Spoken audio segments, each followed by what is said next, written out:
अखिल ब्रह्मांड नायक भगवान श्री द्वारकाधीश जी के श्री चरणों में हम सभी का सदैन्य दंडवत प्रणाम। उपस्थित इस क्षेत्र में विराजमान सभी देवताओं को प्रणाम। भागवत जी के श्री चरणों में वंदन। आयोजित यह 7 दिवसीय सत्संग सत्र के आज 6वें दिन हम सब एकत्रित होकर भगवान श्री कृष्ण के श्री चरणारविंद में नतमस्तक होकर अपने जीवन का यह 7 दिन अमूल्य बनाने के लिए इस दिव्य पटांगण में नैमिषारण्य क्षेत्र जैसा यह दिव्य क्षेत्र में हम अपने मन को, हम अपने शरीर को शुद्ध करने का यह दिव्य एक आयोजन के रूप में यह आज 6वां दिन भगवान के विवाह तक की कथा में हम आज आगे बढ़ेंगे। कल की कथा हमने सुनी, वहां पर भगवान ने इंद्र महाराज का जो गर्व था उनको शांत किया और भगवान ने उनको बताया कि आपको मैं अनुशासनम, मैं जैसे आपको कहूं उस हिसाब से आपको अपना अनुशासन करना है। अखिल ब्रह्मांड के नायक के चरणों में हम सदैन्य दंडवत के साथ प्रार्थना करते हैं कि यह भागवती यात्रा के इस अधिक मास में जितना भी हो सके नाम मंत्र जप से भगवान के श्री चरणों में सदैन्य प्रार्थना के साथ व्यासासन पर विराजमान आदरणीय शास्त्री जी को प्रणाम करते हुए प्रार्थना करते हैं कि आज 6वें दिन की कथा में मंगलमय प्रवेश कराए। आओ हम सब साथ मिलकर सदैन्य प्रणाम के साथ प्रार्थना करते हैं। सभी को प्रणाम, सभी को जय श्री कृष्ण।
स्वस्ति श्री गणेशाय नमः।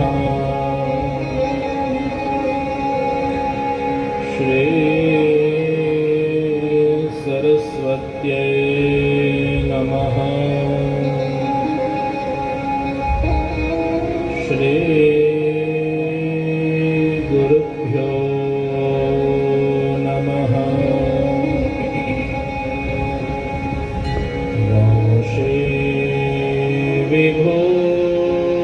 विभूषितकरं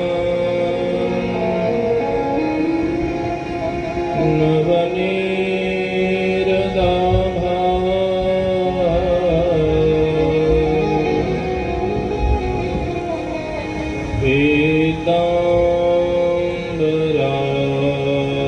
पीताम्बरातरुणगिं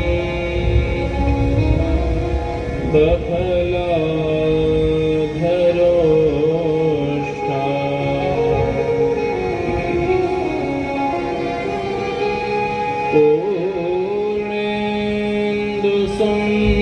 पूर्णेन्दुसुन्दरमुखा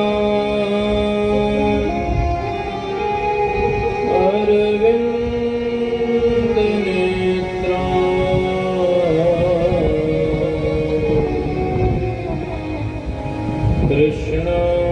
कृष्णात्तरं किमपि तत्त्वमहं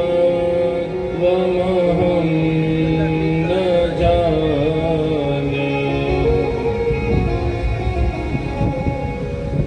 श्री गोवर्धननाथ पादयुगलं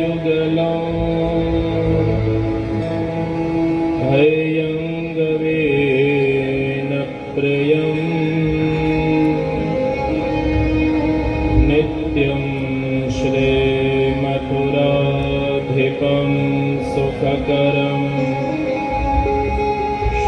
विठ्ठलेशं मुदा श्रीमद्वारवतेश गोकुलपते श्रीगोकुलेन्दुं विभो श्रीमन्मथमोहनं नटवरं श्रीबालकृष्णं भजे। नमः श्रीद्वारकेशाय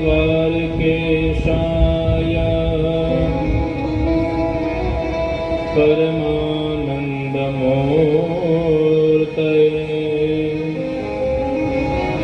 परिवारसमेताय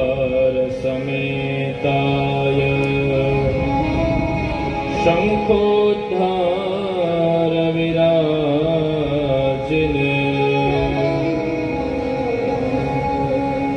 नारायणं नमस्कृत्य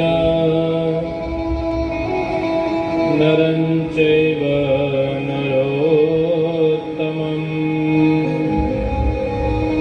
देवीं सरस्वतीं व्यासं ततो जयमुदीरये।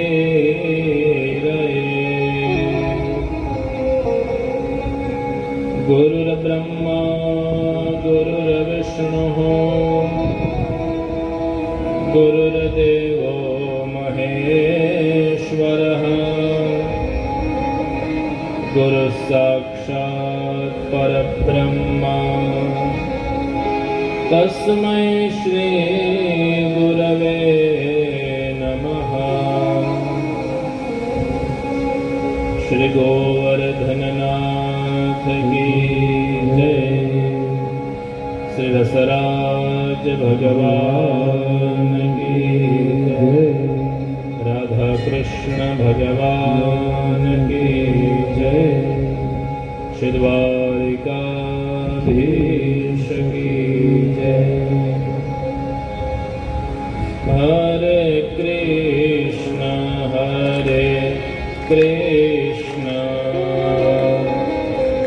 कृष्ण कृष्ण हरे हरे हरे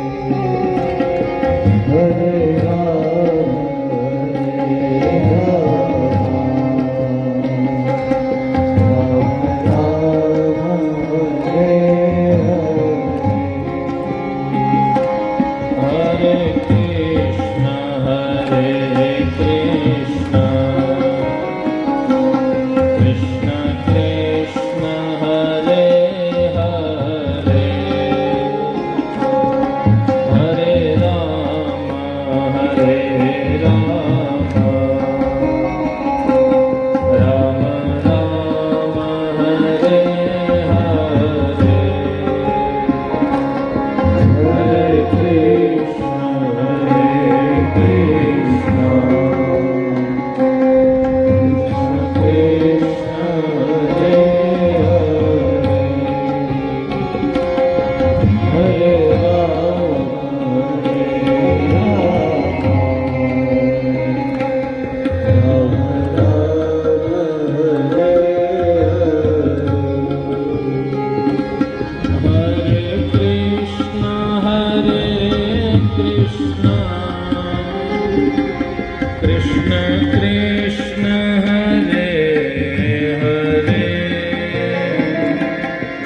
हरे राम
जय। सच्चिदानन्दरूपाय विश्वोत्पत्त्यादिहेतवे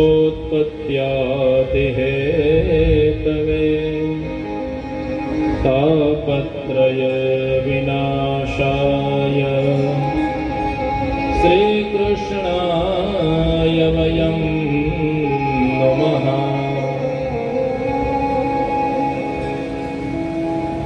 परम कृपालु परमात्मा नंद नंदन यशोदानंदन यदुकुल भूषण भगवान श्री द्वारिकाधीश प्रभु के परम अनुग्रह से रिलायंस परिवार के द्वारा यह आयोजित सत्संग सत्र में आज षष्ठ दिन सबसे पहले भागवत जी के युगल चरणारविंद में दंडवत प्रणाम करके यहाँ पर विराजमान सभी देव स्वरूपों को दंडवत प्रणाम करते हुए राधे कृष्ण भगवान महादेव जी भी विराजमान है, गणपति भगवान और अन्य सभी जितने भी देव स्वरूप विराजमान है उन सभी देव स्वरूपों को प्रणाम करते हुए यज्ञशाला के भीतर यज्ञ नारायण भगवान को प्रणाम करते हुए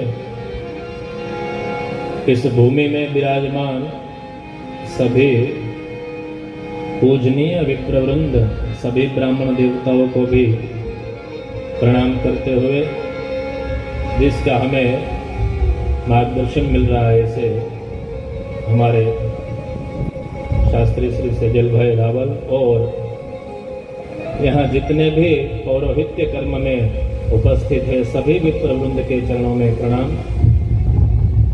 यहाँ पर संगीत की सेवा के लिए उपस्थित हुए हैं ऐसे सभी संगीत वृंद और भागवत जी का यह सत्संग सत्र का परम लाभ लेने के लिए उपस्थित आप सभी को सादर भगवत स्मरण, सभी को जय श्री कृष्ण, सभी को प्रेम से प्रणाम। आइए भगवान की इस मंगलमयी कथा में हम सब प्रवेश करें। गत दिन हमने भगवान श्री गोवर्धन लीला तक की कथा में मंगल प्रवेश किया था, कथा का विश्राम किया था। 7 वर्ष की आयु में 7 कोस के गिरिराज जी को 7 दिन तक श्री ठाकुर जी ने अपने एकेन हस्तेन वा अथवा एक अंगुली से भगवान ने यह गिरिराज जी को धारण किया। ऐसी दिव्य कथा हमने सुनी थी। जब जब किसी को भी किसी भी प्रकार का अभिमान आता है तो उस अभिमान को परमात्मा टिकने नहीं देते। जिसको भी मद आया, हम सभी के जीवन में यह अनुभव है, जब जब भी अभिमान आता है तो कोई न कोई ठोकर जरूर लगती है। इस बार इंद्र महाराज को अभिमान आया था, इसलिए इंद्र का जो दर्प था उसको उस दर्प को खत्म करने के लिए भगवान ने यह गोवर्धन लीला की। भागवत कहता है कालात्मना भगवता शक्र दर्पम दिगांसता।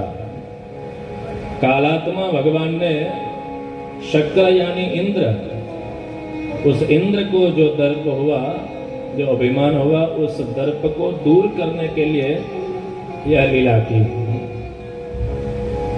शक्र किसे कहते हैं तो शक्र यह शॉर्ट फॉर्म है, 2 अक्षर अलग अलग है, श और क्र।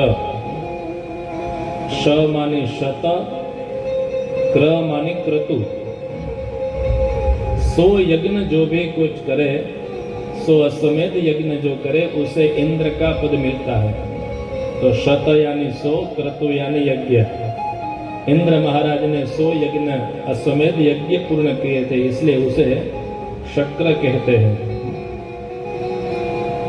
तो इंद्र महाराज को जो विमान आया, देवाधिदेव है,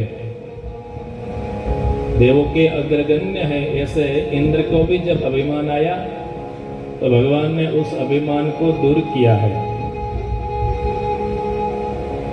यदि कोई जीवात्मा में थोड़ी बहुत काम वासना हो तो भी परमात्मा उसे स्वीकार करते हैं। थोड़ा क्रोधी हो तो भी थोड़ा स्वीकार कर ले, लोभी हो, ईर्ष्या वाला हो, मत्सर इत्यादि दोष से ग्रस्त हो तो भी परमात्मा उसका स्वीकार करते हैं। लेकिन अभिमान आ जाए तो परमात्मा किसी का भी अभिमान टिकने नहीं देते। साक्षात जब गोपीजनों को भी मद हुआ, अभिमान हुआ, तो वहां से भी परमात्मा चले गए, अंतर ध्यान हुए। तो हम तो उसकी कक्षा में बहुत छोटे हैं। भगवान को जो निर्मल चित्त वाले व्यक्ति होते हैं वह बहुत पसंद है। रामचरितमानस में दिव्य उसकी चौपाई बताए।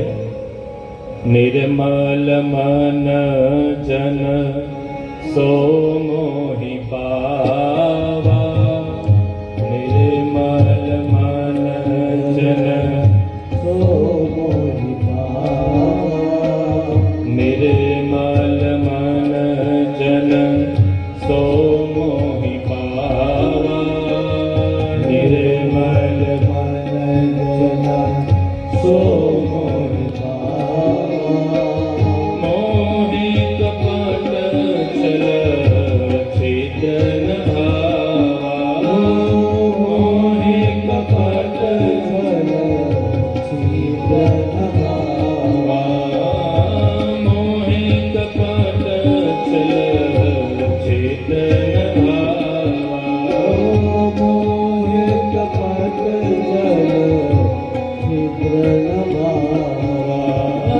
सरल स्वभाव मन कोटिलाई, सरल स्वभाव मन कोटिलाई, यथा लाभ संतोष सदाई, यथा लाभ संतोष सदाई, निर्मल मन जन सो मोहि पावा, निर्मल मन जन सो मोहि पावा, मोहि कपट छल छिद्र भावा, मोहि कपट छल छिद्र भावा, निर्मल मन जन सो मोहि पावा, मोहे कपट छल छिद्र न भावा।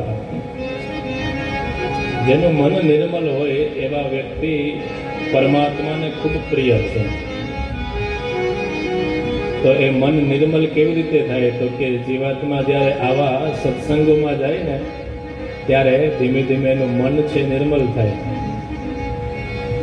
જેમ જલથી સ્નાન કરે શરીર શુદ્ધ થાય, इस तरह ऐसे सत्संग सत्र में हम जब जाते हैं तो हमारा मन वो भी चित्त धीरे धीरे शुद्ध होता है, निर्मल होता है। અને કેટલો ભાર રાખવો મનમાં, એટલે બહુ થોડો ભારને હળવો કરી મન નિર્મલ હોય તો પરમાત્માને ખૂબ પ્રિય। गिरिराजजीની દિવ્ય કથા બતાવી। ગોવર્ધન લીલા गिरिराजजीએ ધારણ કરી ભગવાને, અને પરમાત્માએ સૌ વ્રજવાસીઓની રક્ષા કરી। વિદ્વાનો સમજાવે गिरिराजजीની પૂજા એટલે પ્રકૃતિની પૂજા છે। गिरिराजजीની પૂજામાં ગાયોની પૂજા કરી, गिरिराजजीની પૂજામાં બ્રાહ્મણોની પૂજા કરી, गिरिराजजीની પૂજામાં પ્રકૃતિની પૂજા કરી છે। गिरिराजजीની પૂજા એટલે પ્રકૃતિની રક્ષા, અને પ્રકૃતિની રક્ષા કરવી જોઈએ એ અહીંયા કેવું એ અસ્થાને છે। કારણ કે જ્યાં જ્યાં આપણને દર્શન થાય ત્યાં પ્રકૃતિના જ દિવ્ય દર્શન થાય છે। સુંદર વૃક્ષારોપણ, એની હરિયાળી, નિર્મલતા, એટલે પ્રકૃતિની જો આપણે રક્ષા કરીએ તો પ્રકૃતિ છે આપણી રક્ષા કરે। નહીતર આવા ઉનાળામાં કથા કરવી હોય તો કેટલું મંડપ ને ડોમ ને બધી વ્યવસ્થા જોઈએ, પણ અહીંયા કાંઈ ખબર નથી પડતી આપણને. કેમ તો કે સુંદર એ પ્રકૃતિની છાયા છે. પ્રકૃતિની રક્ષા એટલે વૃક્ષોની રક્ષા કરીએ, પ્રકૃતિની રક્ષા એટલે નદીઓની રક્ષા કરીએ. પરોપકારાય ફલંતિ વૃક્ષઃ પરોપકારાય વહંતિ નદ્યઃ. નદી છે પોતાનું જલ આપે એ પરોપકાર માટે. આટલા વર્ષોથી ગંગાજી પ્રવાહિત છે, આટલા વર્ષોથી શ્રી યમુનાજી પ્રવાહિત છે. એ બધી નદીઓ પરોપકાર માટે થઈને વહે. નર્મદાજી આટલા વર્ષોથી હવે તો ઘરે ઘરે આવી ગયા. તો એ બધી નદીઓ છે એ અન્ય ઉપર કૃપા કરવાના હેતુથી વહી રહી છે. शास्त्र में कहीं ऐसे व्यक्ति या पदार्थ हमें बताए जो परोपकार के लिए ही आते हैं.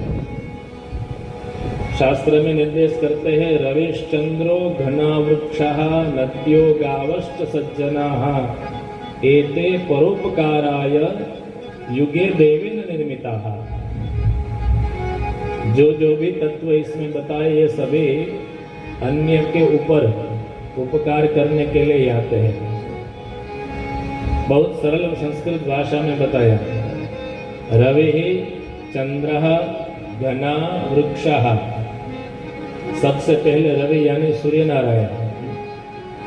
सूर्य नारायण भी इस जगत में आते हैं तो वो परोपकार की भावना से आते हैं. विचारो क्यारेक 3-4 દિવસ સુધી સૂર્યનારાયણ ન આવે તો આપણી હાલત શું થાય. અને માત્ર આપણે સૂર્યનારાયણની પૂજા કરીએ એટલું નહીં, આપણને અનેક પ્રકારના વિટામિન્સ પણ મેડિકલને સ્વીકારે ને કે વિટામિન મળે એટલે સૂર્યનારાયણને આપણે અર્ઘ્ય આપીએ. એ અર્ઘ્યદાન જ્યારે કરીએ ત્યારે એ જલ દ્વારા એ સૂર્યના કિરણો છે એ મનુષ્યના ભાલ પ્રદેશ પર પડે અને જેનાથી દરિદ્રતા એના જીવનમાં ના આવે. જે નિત્ય સૂર્યનારાયણને પ્રણામ કરે એના જીવનમાં ક્યારેય દરિદ્રતા આવતી નથી. आरोग्यम भास्करादिच्छेद. ऐसा शास्त्रों में विधान है कि जिसको आरोग्य की अच्छी प्राप्ति करनी हो उसे सूर्य नारायण की उपासना करनी चाहिए. जो सूर्य नारायण की उपासना करते हैं उसके जीवन में तेजस्विता आती है. गायत्री का जप करते हैं अधिकार हो तो, वरना सूर्य नारायण को अर्घ्यदान तो करना ही चाहिए, लेकिन प्रातः काल ही अर्घ्यदान 11 बजे नहीं, उसका भी समय हो तब अर्घ्यदान करना चाहिए. ब्राह्मण देवता जब संध्या वंदन करते हैं तो काल से जब परे होकर संध्या करते हैं, लेट हो जाता है जब, तो वहां पर भी एक प्रायश्चित अर्घ्यदान है, प्रायश्चित भी करना पड़ता है उसका. तो प्रथम तत्व वही सूर्य नारायण. પાછું સૂર્યનારાયણનો મોટો ગુણ પ્રિયજનો એ પણ છે કે એ સમાન છે બધે માટે. એ અહીંયા રિલાયન્સમાં એટલો જ પ્રકાશ આપતા હશે અને નાનકડું ઝૂંપડું હોય તો ત્યાં એટલો જ પ્રકાશ આપે, એના માટે કોઈ ભેદ નથી. એ બધે માટે સમાન છે, પાછા નિયમિત છે. પંચાંગમાં સૂર્યોદયનો સમય જ્યારે લખેલો હોય ત્યારે સૂર્યનારાયણ તો પધારે. આપણે ડ્યુટી ઉપર ક્યારેક 5-10 મિનિટ કે 20 મિનિટ કે લેટ થાય, પણ સૂર્યનારાયણ છે ક્યારેય પોતાની ડ્યુટી ઉપર લેટ ન થાય. તો સૂર્યનારાયણ જગત પર આવે છે તો એ અન્ય ઉપર કૃપા કરવાના હેતુથી આવે છે. બીજું બતાવ્યું ચંદ્રનારાયણ. સૂર્યનારાયણ જાય એટલે ચંદ્રનારાયણ પધારે. એ પણ જે બહુ ગરમી લાગી હોય, બહુ તાપ લાગ્યો હોય એમાંથી શીતલતા પ્રદાન કરવા માટે થઈને ચંદ્રનારાયણ પધારે. કારણ કે આમ બધું છે ને સમાન હોવું જોઈએ. બહુ તડકોય નકામો અને બહુ છાયાય નકામી. અતિ ભલો ને બરસનો ને એ બધી પંક્તિઓ છે ને, અતિ ભલી ને ધૂપ, અતિ ભલો ને બોલનો, અતિ ભલી ને ચૂપ. એટલે બધું મધ્ય ભાવ હોય ને તો એ બધું સારું રહે. એટલે બહુ તડકો લાગ્યો હોય તો પછી ચંદ્રનારાયણની શીતલતા. શાસ્ત્રોએ આવી આજ્ઞા કરે કે આ જગતમાં કોઈ શીતળ હોય તો એ ચંદન છે ને, એ શીતલ છે. એટલે ભગવાનના આપણે મસ્તક પર ચંદનના તિલક કરીએ. બહુ જ્યારે ઉષ્ણકાળ હોય ને ત્યારે દ્વારકાધીશ પ્રભુને અથવા તો ઠાકોરજીના બધા શ્રી વિગ્રહોને ચંદનના લેપ થાય. હમણાં આખા ત્રીજથી જે ક્રમ શરૂ થાય, ભગવાનના જેણે દ્વારકાધીશ પ્રભુના દર્શન કર્યા હશે દિવસોના, તો આખા એ ચંદનના લેપ, અદ્ભુત શૃંગાર થાય. તો શાસ્ત્ર કહે છે ચંદન છે એ શીતળ છે. चंदनम शीतलम लोके. तो किसी ने प्रश्न किया चंदन से भी और क्या शीतल है? तो चंदनाद अपि चंद्रमा. चंदन से भी कोई शीतल है तो वह चंद्रमा है. तो कोई जिज्ञासु ने प्रश्न किया उससे भी शीतल, तो कहते हैं चंद्र चंदनयोर मध्य शीतला साधु संगति है. चंद्र और चंदन से भी अधिक कोई शीतलता प्रदान करते हैं तो वो महापुरुष है. महापुरुषों के चरण में जब हम जाते हैं तो हमारे चित्त को परम विश्रांति मिलती है. तो ऐसे चंद्रमा भी आते हैं तो शीतलता प्रदान करने के लिए. रवि ही चंद्रो घना. घना यानी बादल. વાદળો પણ પોતે જલ ભરેલું હોય તો એ કંઈ પોતાને ત્યાં નહીં, પણ એ વરસાવવા માટે થઈને જ વાદળ છે જલ ભરેલું. વૃક્ષા, આ વૃક્ષો છે એ પણ પરોપકારી છે.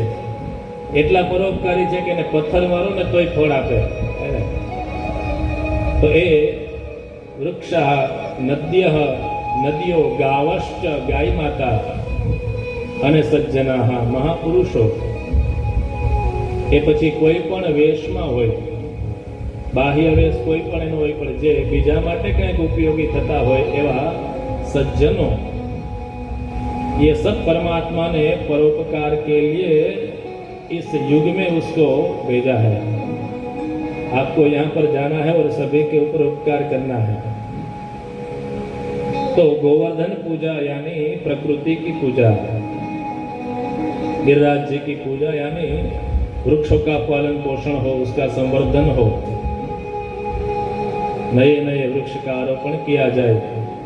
इस तरह से प्रकृति की पूजा, यही गोवर्धन पूजा का विशेष अर्थ है. नदियों को हम स्वच्छ बनाए, निर्मल बनाए, यह भी गोवर्धन पूजा है. गायों की पूजा, यह भी गोवर्धन पूजा का ही एक भाग है. ગાયોની રક્ષા થાય અને ગાયોની રક્ષા થશે તો એ ગાય આપણી અવશ્ય રક્ષા કરશે. જે સાયન્સના નિષ્ણાતો એ બધાને ખબર છે કે ગાયના દૂધનો કેટલો મોટો પ્રભાવ છે. એટલે જ્યારે ઔષધ ઇત્યાદિ ગ્રહણ કરવાના હોય તો કહે છે કે ગાયના દૂધની સાથે દવા લેવી.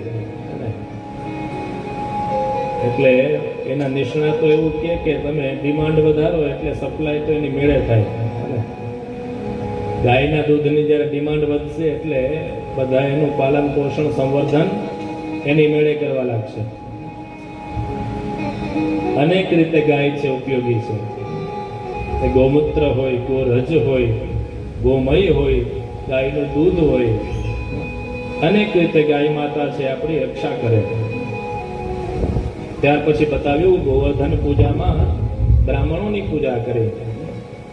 બ્રાહ્મણોની પૂજા એટલે એક વર્ગ વિશેષની તો એમાં સન્માન સત્કાર થયો જ છે. એના દ્વારા યજ્ઞ ઇત્યાદિ અનુષ્ઠાન સંપન્ન થયા.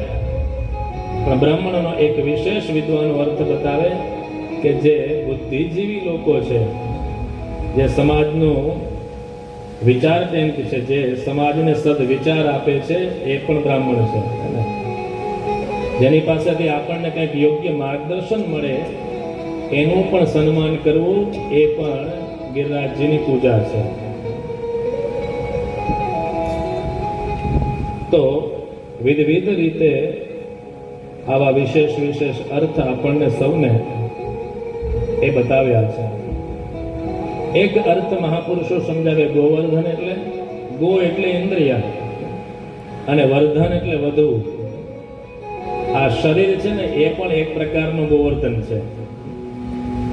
આ બધી ઇન્દ્રિયો તમે જો નાના બાળક હોય તો એના આંગળા કેટલા નાના નાના હોય, એનું સ્વરૂપ નાનું હોય. પછી ધીમે ધીમે ગોવર્ધન, એ ઇન્દ્રિયો ધીમે ધીમે ધીમે કરતે કરતે મોટી થાય. તો એ શરીરનું ધ્યાન રાખવું એ પણ એક પ્રકારની ગોવર્ધન પૂજા છે. ને અત્યારે તો એ બધું બહુ જરૂરી થઈ ગયું ને, શરીરનું ધ્યાન રાખવું એ પણ. આ કોરોના આવ્યો ને ત્યારથી તો બહુ જાગૃત થઈ ગયા માણસ. કાંઈ ખબર પડતી નથી ક્યારે શું થઈ જાય. એટલે શરીરનું ધ્યાન રાખવું એ પણ એક પ્રકારની ગોવર્ધન પૂજા. શારીરિક માનસિક બંને સ્વાસ્થ્ય જળવાઈ રહે એના માટે થઈને શું કહે તો કહે છે યોગ્ય શ્રમ, યોગ્ય વિશ્રામ, યોગ્ય આહાર, યોગ્ય વિહાર, આ બધું જ્યારે મધ્યમ ભાવતી હોય ત્યારે શરીર અનુકૂળ રહે. સંસ્કૃતમાં એક સુંદર એક કહાની હતી. એક પક્ષી છે એ વનમાં છે, ફરતું હોય છે. ફરતા ફરતા એક ઝાડ ઉપર બેસે, નીચે કોઈ વૈદ્યર્ષિ હોય છે, ડોક્ટર, ઋષિ. એની પાસે આવીને, સંસ્કૃતમાં બહુ સ્ટોરી સુંદર છે, કોરુક ઇતિ. એ ઋષિને આવીને પૂછે કોણ નિરોગી છે, કોણ નિરોગી છે? તો ઋષિ તો એને ધ્યાનમાં બેઠા. પછી એ પક્ષી છે ચારે બાજુ ફરે છે, બધાને પ્રશ્ન પૂછે કોણ નિરોગી છે, કોણ નિરોગી છે? તો કાંઈ તો કોઈ જવાબ નથી આપતા, પણ પ્રયાસ કરે. પાછું એ ત્યાં ઋષિ પાસે આવ્યું, વૈદ્ય ઋષિ પાસે, અને એને આવીને પાછો પ્રશ્ન પૂછ્યો કોરુક निरोगी कौन है ऐसा बताओ. तब वो वैद्यर्षि ने तीन शब्द दिए, हितभोग, मितभोग और ऋतभोग. जो ये तीन शब्दों का पालन करते हैं वो निरोगी है. एक है हितभोग, जो हमारे शरीर के लिए हितकारी है, ऐसा भोजन करे वो निरोगी है. ડાયાબિટીસ હોય ને પછી ઠાકોરજીને મોહનથાળ ધર્યા હોય તો પ્રસાદ લેવાય, પ્રસાદની માત્રામાં લેવાય. પછી ઓલું 400 ને 500 થાય ત્યાં સુધી ન પુગાડાય. એટલે હિતભોગ, જે હિતકારી હોય એ ભોજન કરીએ. ત્યાર પછી છે મિતભોગ, યોગ્ય માત્રામાં ભોજન. જેટલી પણ ક્ષમતા હોય એનાથી થોડું ઓછું ભોજન કરે એ પણ બતાવ્યું. અને ત્રીજું બતાવ્યું ઋતભોગ, ઋતુ અનુસાર જે ઋતુમાં જે ભક્ષ્ય હોય એનું જે અનુસાર એનું ગ્રહણ કરે એ ક્યારેય બીમાર ન થાય. એટલે હિતભોગ, મિતભોગ ઓર ઋતભોગ. તો આ શરીર છે એ પણ એક પ્રકારનો ગોવર્ધન છે, અને એ ગોવર્ધનની પણ પૂજા કરતી રહેવી જોઈએ. क्योंकि शास्त्र बताते हैं शरीर माध्यम खलु धर्म साधनम. धर्म के साधन के लिए कोई आद्य स्थान है तो वह शरीर है. हम सभी यहाँ 2-3 घंटे के लिए बैठ के भगवत नाम श्रवण करें, उसके लिए भी शरीर तो अच्छा होना चाहिए ना. नहीं तो बेसी ज न सकाय. यहाँ ઈચ્છા બહુ હોય, ભાવના હોય કે અમે ત્યાં જઈને શ્રવણ કરીએ, પણ આવી ન શકાય. એટલે પછી આપણે યુટ્યુબમાં સાંભળીએ. પણ યુટ્યુબમાં અને લાઈવમાં ફરક કેટલો, તો પેલા સાહિત્યકારો સમજાવે ને કે તમે હરિદ્વારમાં જઈ અને ગંગાજીને પેલી લોટીમાં પધરાવીને આવો અને ઘરે આવીને આચમન કરો એ, અને લાઈવ એટલે ત્યાં જઈને સીધું આચમન કરો. ગંગાજી તો એ જ છે, પણ થોડો ડિફરન્સ થાય. પણ આ આપણા માટે ઉપયોગી છે. જ્યારે અનુકૂળતા ન હોય, કોઈ યાત્રા પ્રવાસમાં જતા હોઈએ ત્યારે એના બધાથી માધ્યમથી પણ શ્રવણ કરી શકીએ. પણ આદ્ય સ્થાન એ શરીર. એટલે કોઈ પણ ધર્મ કાર્ય કરી શકતા હોય તો એમાં પણ શરીર છે નિમિત્ત છે. પણ એટલું ખાસ ધ્યાન રાખવું કે આ ગોવર્ધનને ઉઠાવનાર કોઈ અન્ય છે, આપણે પોતે નથી. ગિરિરાજજીને ભગવાને જ્યાં સુધી બરાબર સાચવ્યા છે, આ શરીર રૂપી ગોવર્ધન ત્યાં સુધી કઈ વાંધો નથી. પણ એ ગિરિરાજજી જ્યારે છોડી દેશે ને ત્યારે એક નહીં ચારની જરૂર પડે. એટલે માત્ર આ ગિરિરાજજીની પાછળ નહીં, પણ આ ગિરિરાજજીને કોઈએ ધારણ કર્યા છે એનું પણ સ્મરણ છે એ ચિત્તમાંથી જવું ન જોઈએ. તો ગિરિરાજજીની પૂજા, બ્રાહ્મણોની પૂજા, ગાયોની પૂજા, વિવિધ રીતે ઘણા બધા અર્થો સમજાવ્યા. અહીંયા શ્લોકો બતાવ્યા, એના પણ ટીકાકારોએ અનેક અર્થ આપ્યા, પણ એટલો વિશેષ સમય નથી આપણી પાસે. વાચાલમ બાલિશમ સ્તબ્ધમ અજ્ઞમ પંડિતમાનનમ કૃષ્ણમ મર્ત્યમુપાશ્રિત્ય ગોપામે ચક્રુર પ્રિયમ. ઇન્દ્ર મહારાજે ભગવાન માટે વાચાલમ, વાચાલ શબ્દ એટલે બહુ બોલનાર એવો શબ્દ.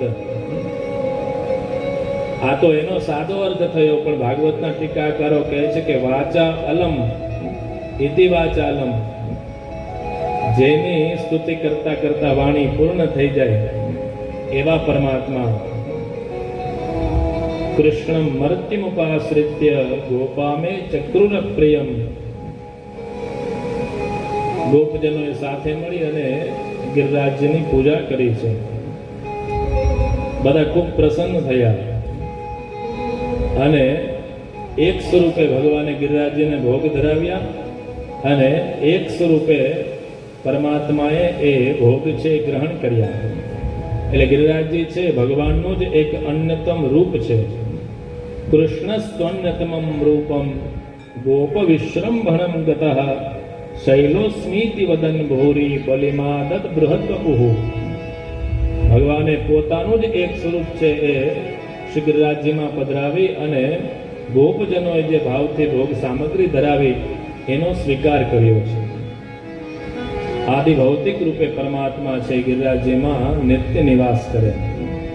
એટલે પુષ્ટિ માર્ગીય વૈષ્ણવ માટે ગિરિરાજજીની પરિક્રમાનું ખૂબ મહત્વ. જેની જેવી ક્ષમતા હોય એ પ્રમાણે પરિક્રમા કરે. કોઈ ચાલીને કરી શકે, કોઈ દંડવતી કરે. અને હવે તો ત્યાં પેલી રિક્ષાની સરસ સુવિધા છે, એટલે કાંઈ ન થાય તો કલાક દોઢ કલાકમાં એ પણ થઈ જાય. એટલે જેવો જેવો સમય અનુકૂળતા, શરીર સ્વાસ્થ્ય બધું હોય એ પ્રમાણે ત્યાં ગિરિરાજજીની પરિક્રમા ઇત્યાદિ થાય. ભગવાને દિવ્ય ગિરિરાજજીને ધારણ કર્યા. જય પૌવ ઇન્દ્ર મહારાજે વૃષ્ટિ વર્ષાવી બધા ભગવાનના શરણમાં આવ્યા, વિનંતી કરી. હવે શું કરીએ? તો કહે છે કે આપ જેના આપણે યજ્ઞ કર્યો છે ગિરિરાજજી, એને વિનંતી કરીએ. બધા સાથે મળી ગિરિરાજજીને વિનંતી કરી. પરમાત્માએ એકેન હસ્તેના ગિરિરાજજીને ધારણ કર્યા અને બધાને કીધું કે હવે આપણે બધા ગિરિરાજજીના શરણમાં આવી જાય. તસ્માન મત શરણમ ગોષ્ઠ મન્નાથમ મત પરિગ્રહમ ગોપાએ સ્વાત્મ યોગેન સોયમ્ય વ્રતાહત. જે કોઈ પણ પરમાત્માના શરણમાં જાય એની રક્ષા કરવી એ પરમાત્માનું પરમ કર્તવ્ય, ભગવાનનું વ્રત છે. સર્વધર્માન પરિત્યજ્ય મામેકમ શરણમ વ્રજ અહમ ત્વં સર્વ પાપેભ્યો મોક્ષયિષ્યામિ મા શુચ. પરમાત્માએ આવી આજ્ઞા કરી. બધા સૌ ગિરિરાજજીના શરણમાં આવ્યા અને ગિરિરાજજીને ધારણ કર્યા. ભગવાને તો એક આરતી ગિરિરાજજીને ધારણ કર્યા એટલે સૌ ગોપજનોના મનમાં એવો ભાવ થયો કે એકલા ધારણ કરે છે 7 વર્ષના, તો અમે થોડો થોડો ટેકો દઈ. એટલે બધે પોતપોતાની લાકડીઓના ટેકા આપ્યા.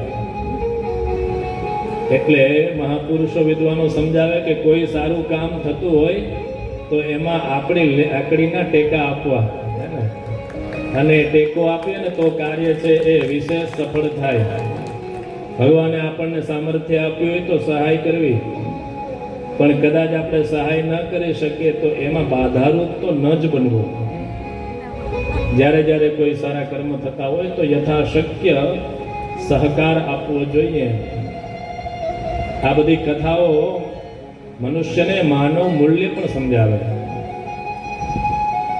આ પણ એક પ્રકારનું મૂલ્ય શિક્ષણ છે. તો ભગવાને સૌની રક્ષા કરી. ઇન્દ્ર મહારાજને હવે ખબર પડી કે આ કોઈ સામાન્ય બાલક નથી, આ તો સાક્ષાત પરમાત્મા છે, પૂર્ણ પુરુષોત્તમ છે. ઇન્દ્ર મહારાજ આવ્યા, સુરભી ગાય આવી, ઇન્દ્ર મહારાજ આવી અને ભગવાનની સ્તુતિ કરી. વિશુદ્ધ સત્વમ તવ ધામ શાંતમ તપોમયમ ધસ્તરજસ્તમસ્કમ માયામયોયમ ગુણ સંપ્રવાહો ન વિદ્યતે તે ગ્રહણાનુબંધ.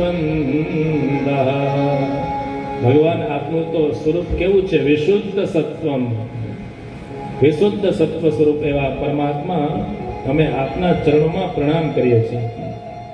આપ તો દુષ્ટોને દંડ આપવા માટે થઈને પધાર્યા. સ્વેચ્છાએ આપ લીલા અવતાર ધારણ કર્યા છે. અમારા જેવા અજ્ઞાનીના દોષને દૂર કરો. ઇન્દ્ર મહારાજે ત્યાં પશ્ચાતાપ કર્યો છે, પરમાત્માને વિનંતી કરી, પરમાત્માએ આજ્ઞા કરી, ગમ્યતામ શક્ર ભદ્રમ વહ ક્રિયતામ મે અનુશાસનમ.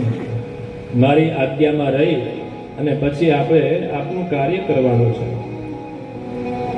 આજ્ઞા કરી છે કે નિત્ય ભગવાનનું સ્મરણ રહે. અનેક જગ્યાએ એવા ભાગવતજીમાં શ્લોક પણ આવે કે મદ ભયાત વાતિ વાતોયમ સૂર્ય તપતિ મદ ભયાત. આ જગતમાં જે કંઈ પણ ચાલે છે ભગવાનના ભયથી ચાલે. અને ભયો બિન હોય ન પ્રીત, ભય બિના પ્રીત ન થાય ને. એટલે થોડોક તો ભય, નીતિ નિયમ થોડા જળવાય. ઇન્દ્રને પણ આમ બધા અધિકાર આપ્યા. ભાગવતજીમાં લખ્યું સ્થિયતામ સ્વાધિકારેષુ યુક્તેર્વહ સ્તંભવર્જિતૈ.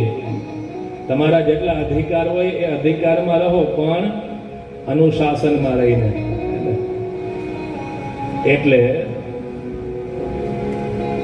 ભગવાન રામચંદ્રજીએ જ્યારે 3 દિવસ સુધી પ્રેમથી સમુદ્ર નારાયણની વિનંતી કરી, ત્યારે 3 દિવસ સુધી માર્ગ ના આપ્યો. પણ બોલે રામ સકોપ તબ ભય બિન હોય ન પ્રીત. એને થોડોક ભય બતાવ્યો એટલે પછી આવીને સીધો દંડવત કરે.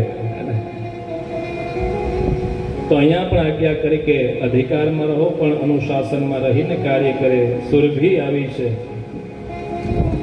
સુરભીનો અર્થ બતાવ્યો સુરાત બિભેતી, જે દેવોથી ડરેલી હતી એવી સુરભી ગાય.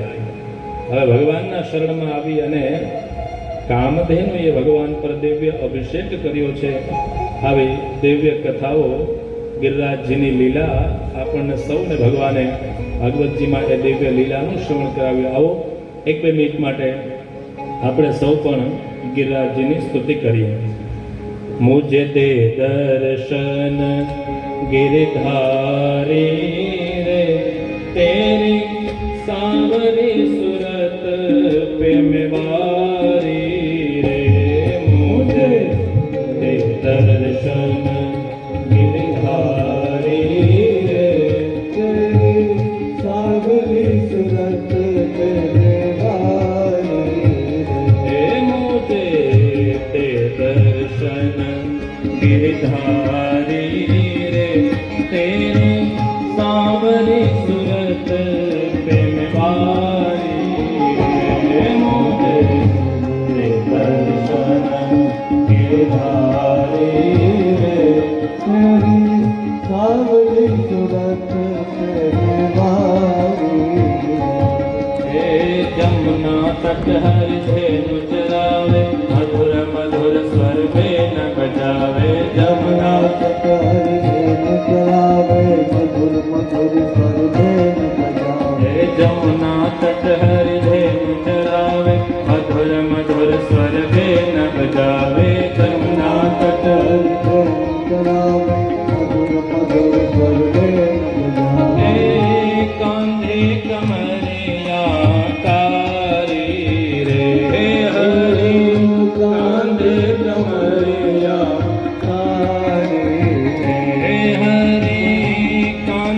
कमरिया कारी रे हरि, कांधे कमरिया कारी रे. मुझे दे दर्शन गिरधारी रे तेरी सांवरी सूरत पे मेवारी रे. मुझे दे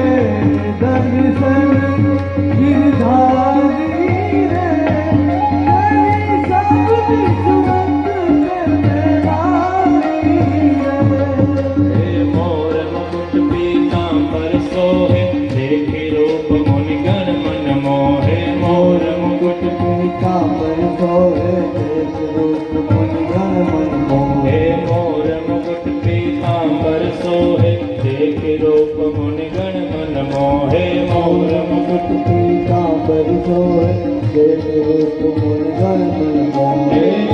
कुंडल की छवि न्यारी कुंडल की छवि न्यारी। कुंडल की छवि न्यारी।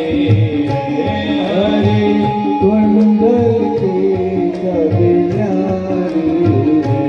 हमको दे दर्शन गिरधारी तेरी सावली सूरत प्रेमारी। मुझे दर्शन गिरधारी। सावली सूरत प्रेमारी। वृंदावन में रास रचावे गोपिका संग मिल गावे। वृंदावन में रास रचावे गोपिका संग मिल जावे। हे वृंदावन में रास रचावे गोपिका संग मिल गावे। वृंदावन में रास रचावे गोपिका संग मिल जावे। नूपुर की धुन प्यारी रे। नूपुर की धुन प्यारी। मुझे दे दर्शन गिरधारी रे। तेरी सांवरी सूरत प्रेम वारी रे। मुझे दर्शन गिरधारी रे। सावली सूरत प्रेमवारी रे। तेरी सांवरी सूरत प्रेम वारी रे। तेरी सावली सूरत प्रेमवारी रे। तेरी सांवरी सूरत प्रेम वारी रे। तेरी सावली सूरत प्रेमवारी। गिरिराज धरण की जय। दिव्य गोवर्धन लीला। एकादश्यां निराहारः समभ्यर्च्य जनार्दनम् स्नातुं नन्दस्तु कालिन्द्यां द्वादश्यां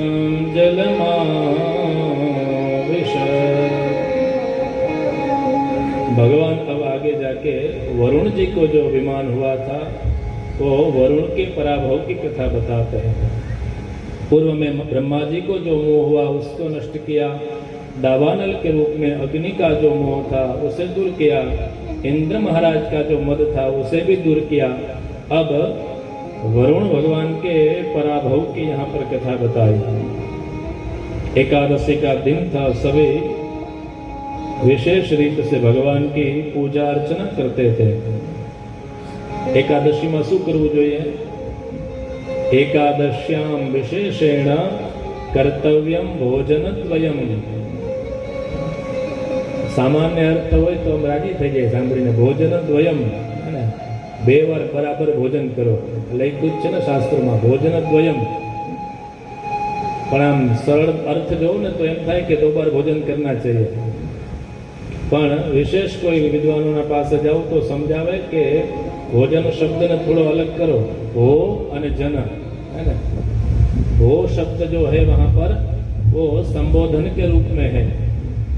हे मनुष्य, हे मानव, हे जन, द्वयम कार्यम कर्तव्यम। 2 काम करने चाहिए। क्या? रात्रौ जागरणम चैव दिवाच हरि कीर्तनम। रात्रि को जागरण और दिवा यानी दिन को हरि का कीर्तन करना चाहिए। विशेष रूप से एकादशी में भगवत स्मरण जितना भी हो सके उतना करना चाहिए। धन्य एकादशी, एकादशी करिए तो व्रज सुख पामिए। है ना, सुंदर पदो।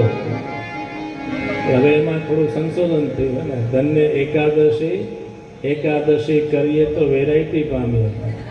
એટલે વેરાયટી માટે ઘણા બધા એકાદશી કરે કે રોજ તો બધું પેલું જમતા હોય ને એના કરતાં કાંઈક નવું ડિફરન્ટ છે ને. તો એકાદશીના વ્રતનું બહુ મહત્વ ધાર્મિક રીતે તો છે જ, પણ શરીરની દ્રષ્ટિએ પણ મહિનામાં 2 વખત ઓછું જમે તો શરીર છે એની પણ રૂટીન બરાબર પ્રક્રિયા ચાલે. એટલે જેને જેને અનુકૂળતા હોય, શરીરથી અનુકૂળતા હોય એણે આ વ્રત ઇત્યાદિ કરવા જોઈએ. તો વ્રજવાસીઓ સૌ સાથે મળી એકાદશીનું દિવ્ય વ્રત કરે છે. 9મા સ્કંદમાં પણ એકાદશીના વ્રત માટે અંબરીશ રાજાનું દિવ્ય ચરિત્ર સમજાવ્યું. એમણે પણ એકાદશીનું દિવ્ય વ્રત કર્યું અને એ વ્રતના પ્રભાવથી ભગવાન નારાયણે એમની ભક્તિથી પ્રસન્ન થઈ સુદર્શન ચક્રને એની સેવામાં સ્થાપિત કર્યું હતું. બહુ ભગવાનને વ્રત કરતા, સેવા કરતા એટલે સુદર્શન ચક્ર. જેવી જેવી વ્યક્તિની યોગ્યતા હોય એ પ્રમાણે સરકાર એને આપે ને, એક્સ વાય ને ઝેડ ને જેવી જેવું જે આવતું હોય એમાં આપણો વિષય નથી એટલે બહુ ખ્યાલ ન હોય, પણ ભગવાને અહીંયા એ ચક્ર આપ્યું. અંબરીશ રાજાના તો કોઈ શત્રુ નહીં, પણ ભગવાનને તો ખ્યાલ હોય ને, એટલે પરમાત્માએ એમની સિક્યુરિટી માટે ચક્ર રાખ્યું.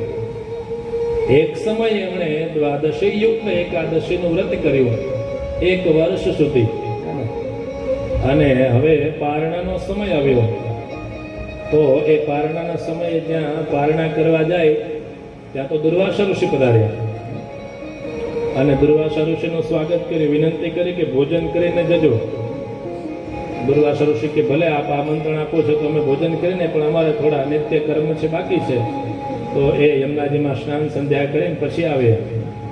આ બાજુ સમય પસાર થતો જાય, પારણાનો સમય આવ્યો અને ત્યારે ભોજન ન કરે, પારણા ન કરે તો આખા વર્ષની એકાદશીનું ફળ ન મળે. શું કરવું? બ્રાહ્મણોએ વિનંતી કરી. ब्राह्मण देवता ने बोला कि आप जल का ग्रहण कीजिए,